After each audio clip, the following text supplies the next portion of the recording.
Here's the cover. Can he do it? Kick out at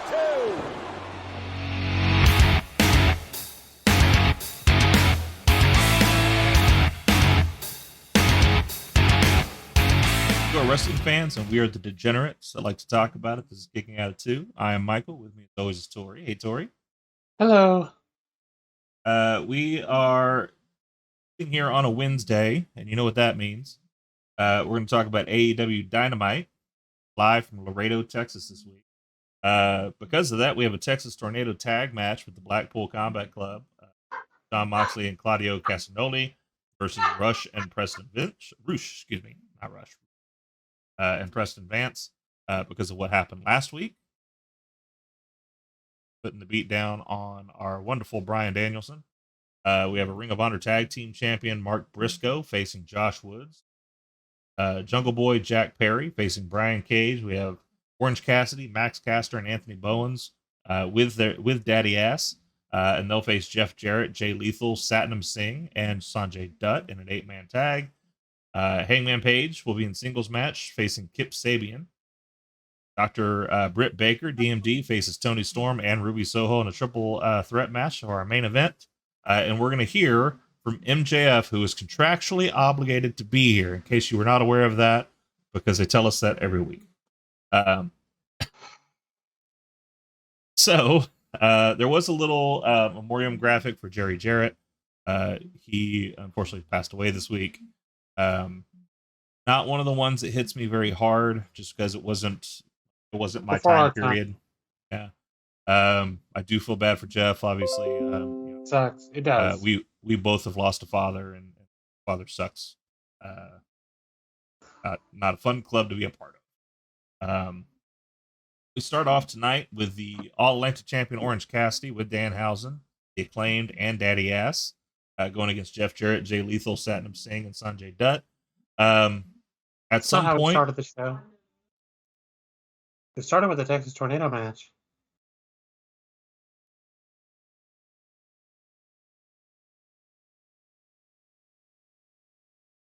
pretty sure that was the second match on the card.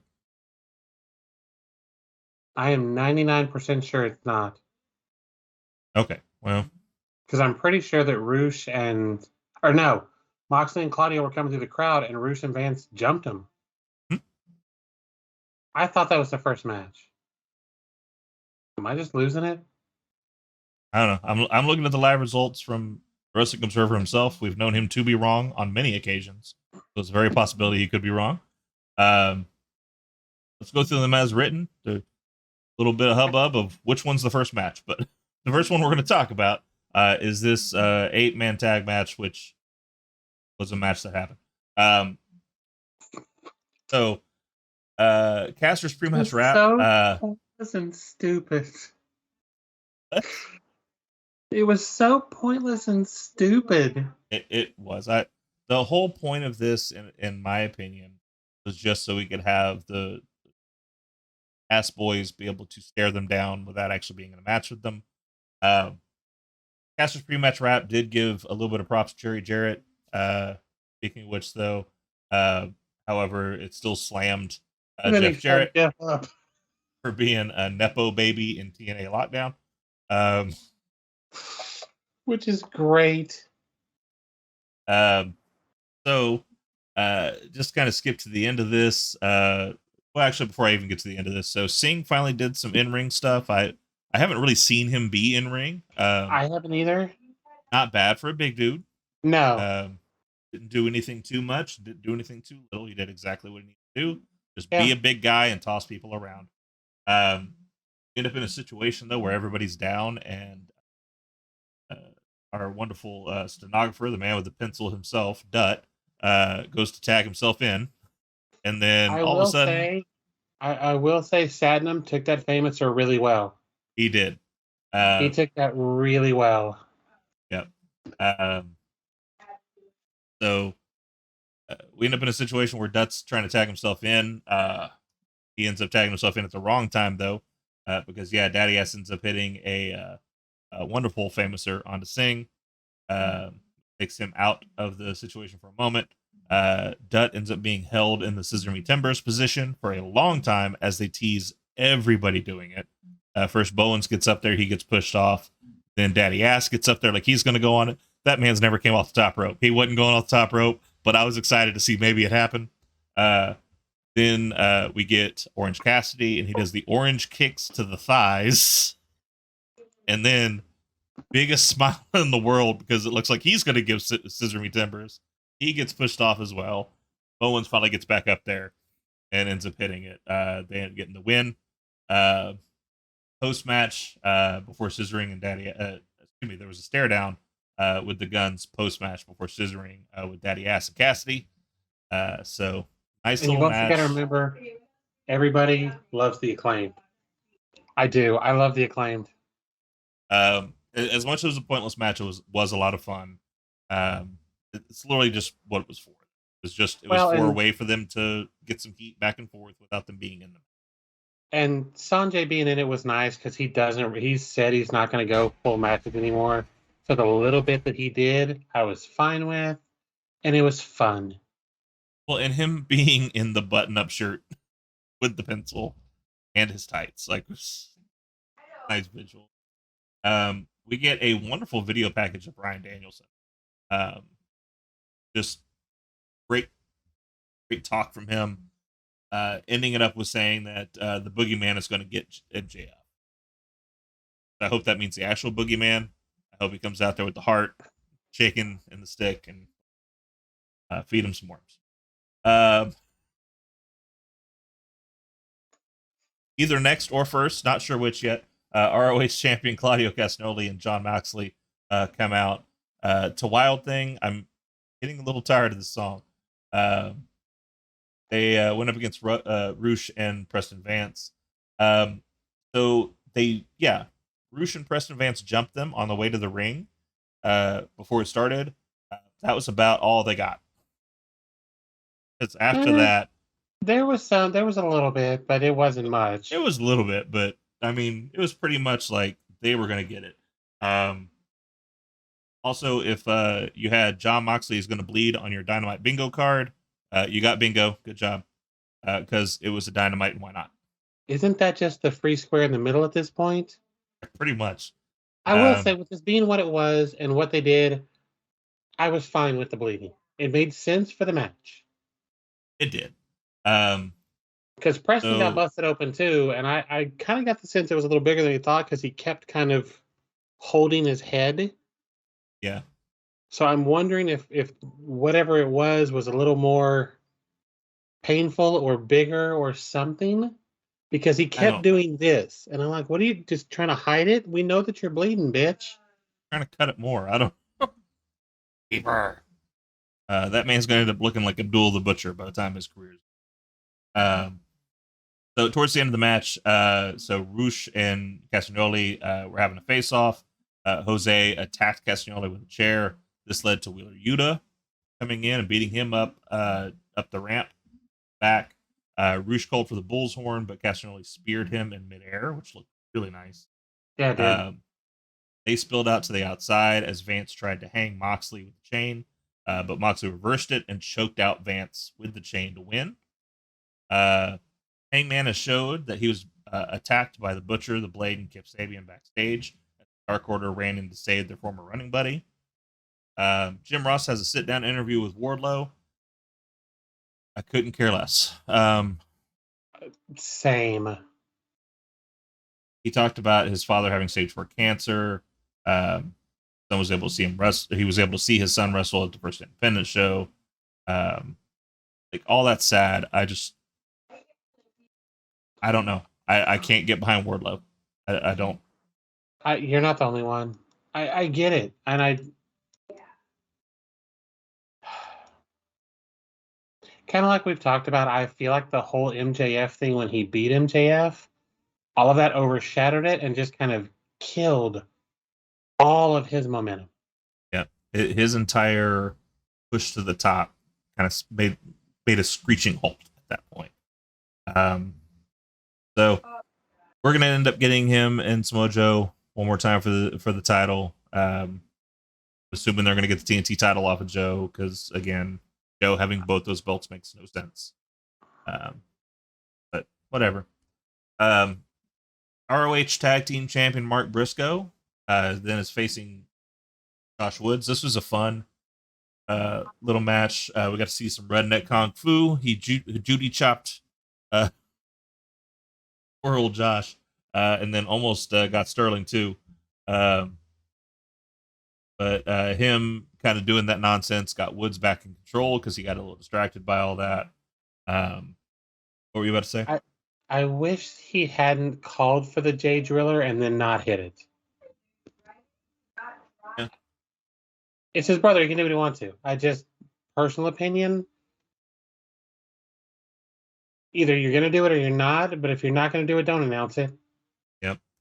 Yeah, because so they are in the ring. Briscoe hits a Razor's Edge for 2. He goes for the J Driller, but misses. As Woods hits Pure Chaos for 2. And so if you don't know what Pure Chaos is, for anybody listening, that is the heard it called the Honor Roll. I've heard it called the Chaos Theory.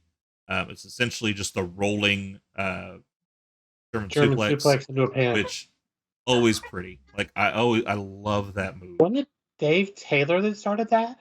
Dave Taylor. That's right. It's the first one I remember seeing it anyway. I'm not saying he started it, but that's the first one I remember.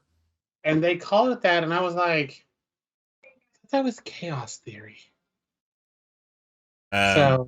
Which makes sense though. I mean, make it a little himself and call it Pure Chaos. I'm okay with that. Both men trained at counters until Briscoe hit a rolling DVD. He pointed to the sky and then connected with the Froggy Bow for the win. I love that thing. The Froggy Bow is amazing. Good win for him. I want to see what they're going to do with this tag title thing. Because he's still only carrying one of them. So I'm curious how they're going to handle that. Yep. We're backstage with a sit-down interview with Adam Cole. I was a little let down by this interview because literally all we saw was pretty much the same thing we saw on the preview last week. Yeah. There was not really anything more to it. I appreciated him talking about the little things. I appreciate that part, but otherwise, yeah, it wasn't. Okay. Adam Cole's back. Cool. Yeah, it literally should have been last week. Just say, hey, next week we have a sit-down interview with Adam Cole, and not shown any preview because it's really short. Yeah. I'd say probably a minute and a half. I don't have a time code on it. Like it was no time at all. So any preview that you showed a lot of the interview already. Yeah. But I am glad to see him back. I was a little taken aback, and I hope it's not true, but it probably is. Some of the stuff he said, he had the little little victories. His eye being able to look in a certain direction without being shaky. Not have to stop driving because Jesus. I knew that concussion was bad. I didn't realize it was that bad, but hearing that stuff, I was like, damn. Yeah, I mean, I'm glad he's okay. I'm glad he's back, on his way back. I should. And he recently had another Uno stream with the boys. In case you haven't seen it, so I did watch that the other day. I loved the party. And our boy Adam Cole won. So nice, Adam Cole, baby. Which means unfortunately we had to see Xavier Woods eat a lemon, and I don't know if you've seen him do that.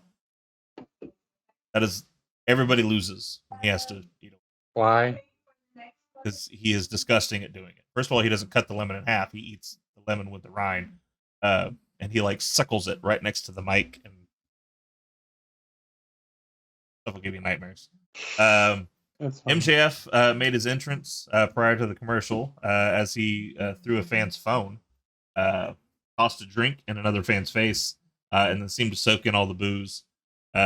He started the promo just by saying that the fans who worship Bryan Danielson were previously devil worshippers. They used to be his fans, but he dropped them before they could drop him. He said the only reason you say he's the best in the world is because he's out here having 5-star matches and he's the best wrestler in the world and all that stuff. But that's not why we're here. We're here for the title. Says that he has the title. MJF is the best wrestler in the world because he has the title, and Danielson doesn't have the balls to do it. MJF then brought out Christopher Daniels, That was interesting. It was very interesting. Says, I want to bring someone out here who's known him his entire career. Going to tell the truth about him. So come on out, Christopher Daniels. Christopher out. His left eye still looking all sorts of messed up. Apparently, it's permanent. He said that's just the way it's going to look. So okay. So he says, "All right, Daniels, tell these fans exactly the truth about Danielson." In which case, he goes, "You want me to tell the truth, like the entire truth?" Yeah. So grabs the mic and says, "Hey, MJF paid me an obscene amount of money to come out here and denigrate Danielson. But the truth is, Danielson is set to knock MJF's dick in the dirt. He's known this man since he was 20 years old, and he hit him so hard that he felt like he was going to die in the middle of the ring." Danielson then referenced the King of the Indies tournament back in 2001, which was the inspiration for Ring of Honor. Danielson was a sponge who wanted to learn, and he is who MJF wishes he was.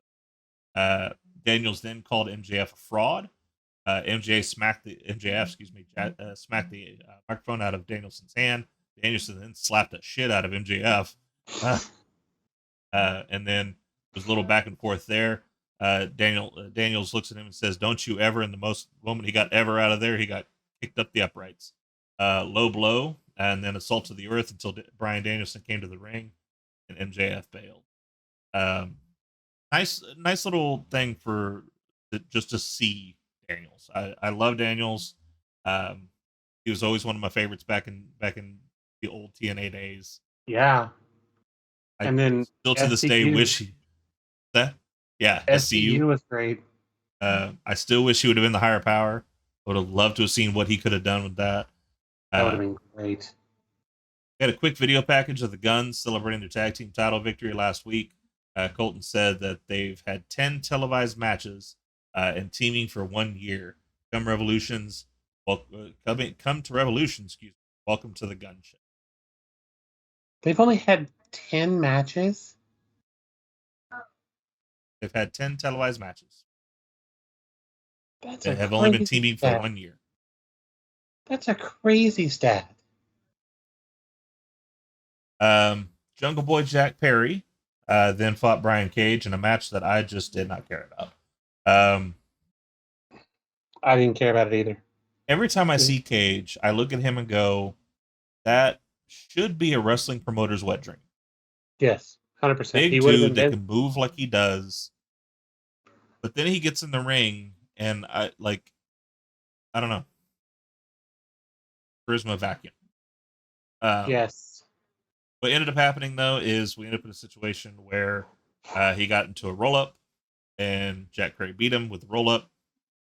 As he's going up the ramp, we hear Christian Cage's music, and he comes out there with a sling, gets in his face, and then sprays him with some sort of substance they suggest is maybe mace. He starts to walk away, and then takes the sling off, and then comes back and hits him with the Unprettier. Kill switch or whatever you want to call it. It's the Unprettier. It'll always be the Unprettier. It's just like I don't care what you call it. It's Big Splash. Same thing. Renee Paquette informed us at Resolution the Guns will defend their titles against 2 teams. The first will be the winners of traditional tag team battle royal next week. Next week, the following week, a casino battle royal will determine the third team. The Acclaimed and Daddy Ass showed up and said since they got screwed out of their titles, they're making this a fatal 4-way match. So they're going to decide to put themselves in that match. It'll be 4 teams. AEW. They're doing too much.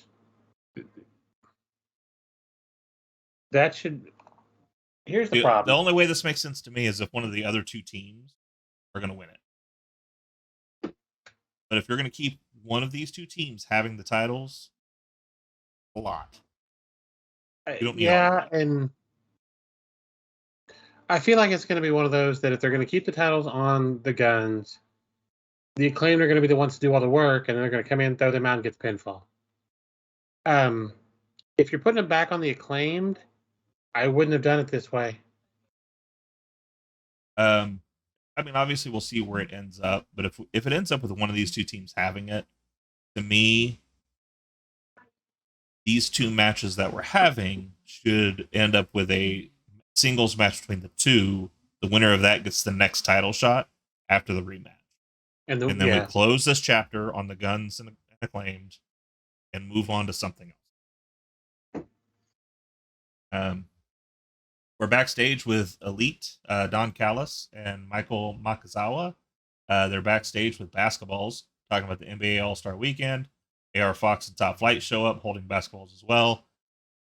All the basketballs, all for a ball joke at the end of this. So anyway, they say, hey, we almost beat you last week. And then Top Flight looks at the Bucks and say, and we did beat you. So we think we need to run this back one more time this Friday. It looks like they're about to accept. And then Don Callis pops in and goes, no, you're back of the line. Then becomes the aggressive ball joke of, well, I know you like playing with balls, but I didn't realize you didn't have any balls. So then at that point, they agree to the match. So I don't know what the point of that segment was. There wasn't one. This was almost a Rampage special, except they've already had a match. But it also ended with Brandon Cutler being hit in the balls with a basketball. Again, more ball jokes. A quick, super quick, graphic of the House of Black. So maybe that's what we're looking at the horizon for whoever wins this match, which I assume is going to be the Elite. I don't see Top Flight and AR Fox walking. I don't, unless you have it be somebody else causes it to set up something else. Like maybe, well, no, because we want to get the House of Black in the title scenes. It have to be someone else. We have Adam Page going against Kip Sabian. I don't understand the beat down at this point, because Hangman didn't miss a beat. He didn't limp down. He didn't. Yeah, he kind of no-sold that. Is what it is, though. We end up getting Sabian missing a reverse DVD as Page countered and hit a Deadeye for the win. Post-match, the BCC came out. Okay. During the match itself, did the Butcher and Blade come out? I believe they did, and then they got... I accidentally had closed out the window, so I didn't see part of the match. It was right as it was happening. Who came out to help? Does not say anybody came out. I thought I remembered them coming out, but I could be thinking. Okay. So yeah, well, post match though, the BCC come out, and it's Moxley confronting Page, saying, "Hey, I know you think we have unfinished business, but no, I beat you last week. We're done." In which case, Page says no, because you know that you don't want that as a win any more than I want it as a win, because you just got a cheap roll up. Page thinks this only ends one way, and that's when one of them are left standing at Revolution. So I assume it's going to be a last man standing match. Kind of keywords for that type of matchups. Moxley hoped he'd say that. Says he doesn't have any friends to talk to him about it. Dark Order then walk out, and Evil Uno said that they've got his back through and through. Page intervened, but Uno told him to get out of his face. Uno then pie-faced Moxley, said that he's not afraid of him. Looked past Uno and said Texas Death Match at Revolution. Evil Uno pie-facing Moxley. It's an interesting choice. It is. We talked about this a little bit before we started recording. You're going to have to do a lot to make me believe that Evil Uno is anywhere near the level of Moxley. Right. So not that he could have been when he first started. Because when he first started, Dark Order was the Dark Order. But like since it changed, since Brody passing away and it changed more to a comedy thing, he's a comedy wrestler. Yeah. So if we're gonna get away from that, then that means you need to get everybody in that group away from that. Yeah. Huggy is gonna stop being funny. even though it's going to have to stop being funny. They're going to start being serious about it for me to even think that they're going to be anything to hold up against the BCC. Tony Schiavone's backstage with the Jericho Appreciation Society. Mm-hmm. Really hope that this is the final time we're going to see this match. However, Jericho said Ricky Starks won't be getting his rematch as he's not on Jericho's level. Daniel Garcia said this isn't Starks' time. This Friday, he's going to expose Starks as an absolute fraud. I want this to be over. You and me both. Tired of this story. Yeah, I agree. I do something.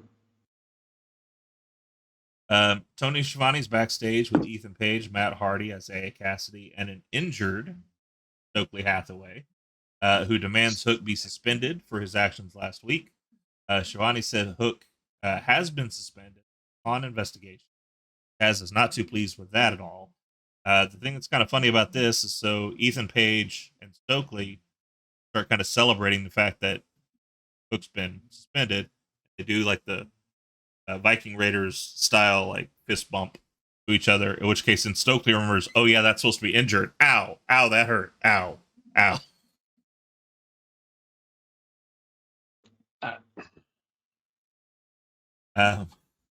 And of course, Go ahead. Isaiah leans over to Stokely on point and goes, "Oh, That's right, because they say he missed the party last week because apparently Matt Hardy had threw a party for the firm. right." Like, was there girls there? And he's like, yeah. Ask Isaiah. Yeah, I had them all going, what did I tell you about doing that in my ear? I love that shit. I think it's so funny. Anyway, so now we're at the main event. At this point, there was like 15 minutes left in the night. Yeah. So I knew this wasn't going to be a big, long match. Right. That's why I went ahead and messaged you and like, hey, whenever you're ready, because crap's going to end quick. So it is Ruby Soho against Toni Storm, who had Saraya with her, and Britt Baker, who also had Jamie Hayter with her. She just kind of came out of nowhere. This was Britt doing her big entrance, and all of a sudden it's like, oh, Jamie Hayter's there. Right. She Holy was crap. way behind. It's an interesting story. I'm just kind of lost because I know the whole idea is that Baker and Hayter are the new kids. They're the homegrown talent. They've been there And since the so beginning. They're being the faces in this conversation. Now Saraya and Toni Storm, who are the travelers who have made their name everywhere in the news, now the heels in this. And so Soho is kind of in the middle because she's made her name elsewhere. She also kind of remade her name here. So where does she fall on this? It was a decent match overall. Couple of things that were good in it though, more towards the end, because we end up in a situation where we have Saraya on the outside. So Storm wiped out Hayter with a tornado DDT on the floor. Saraya hit the nightcap on Baker, which I guess is what they're calling the page turner now.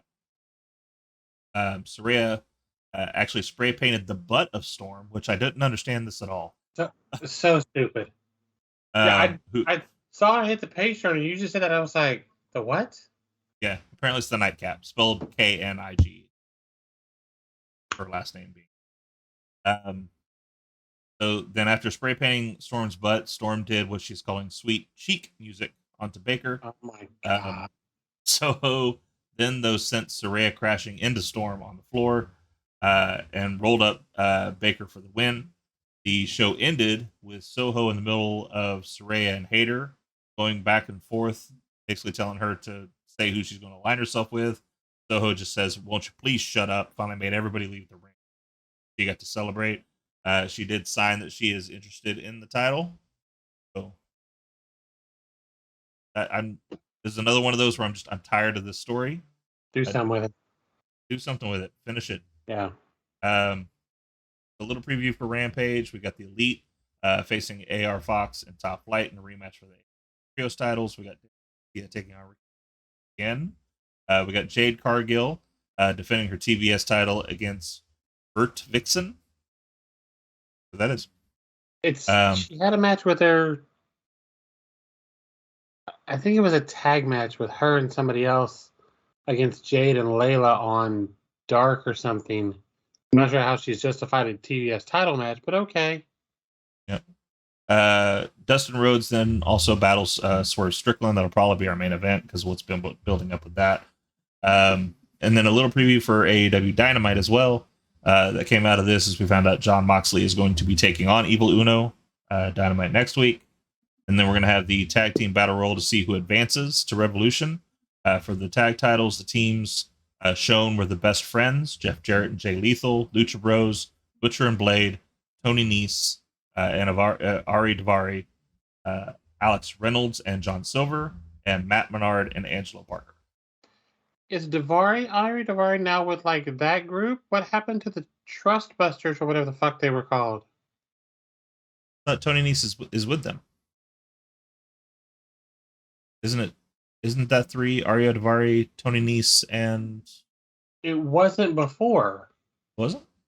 It was Ari, Sonny, the Butler, Parker Boudreaux, and Slim Jim or whatever his name is.